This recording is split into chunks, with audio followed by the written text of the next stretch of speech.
ازيك يا ماما؟ عامله ايه؟ اخبار؟ الحمد لله يا ماما. يا رب دايما. يا يا رب دايما يا ماما. اللهم امين. الواد احمد دي جميل قوي، ما شاء الله ما شاء الله. عسل. صح يا حموده؟ احمد عسل وصباط، بيسمع الكلام بتاع تيتا. ما تعرفيش يا ماما امه زعلانه مني ليه؟ كل ما اجي اكلمها ما بتردش عليا وزعلانه، وانا ما عملتش فيها حاجه. ليه يا بنت؟ مش عارف. انتوا اخوات حبوا بعض، الدنيا مش مستاهله. ازيك يا ماما؟ عامله ايه؟ الحمد لله. انت اللي ميعادك هنا. احنا لسه بنقول ازيك يا ماما، لازم نبقى حلوين كده ونبقى كاهنين كده. لا هو مش ابنها عشان يقعد على رجلها ده ابنني. لا، ابنها ولا انت عشان ما تجيش بقى. انزل يلا انزل يلا انزل قولي لا انزل. سيب الواد يا بنت، سيب لي مع مرات عمو يا بنت. بص في ايه يا بسمه؟ في ايه؟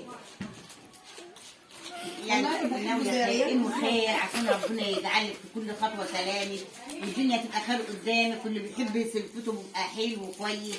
انما تبقوا اعداء وانتوا في بيت واحد، العيال تطلع اعداء. حبوا بعض كده. جايز ابنك يحب بنتها ولا حاجة وربنا يصلحها لكم وتبقوا اخوات.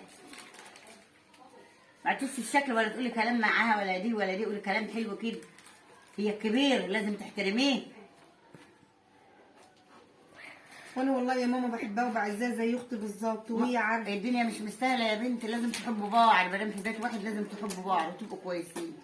والله انا بحبها وهي عارفه كده كويس. خلاص يا بسمله، خلاص قومي بصي راسك، قولي حقك عليا وما عادش اعمل حاجه لا بقى. عادي يا ماما، هي اختي الصغيره. لا تقومي تبصي راسك بره عشان النفوس تهدى وتبقى كويسه. ما ينفعش كده.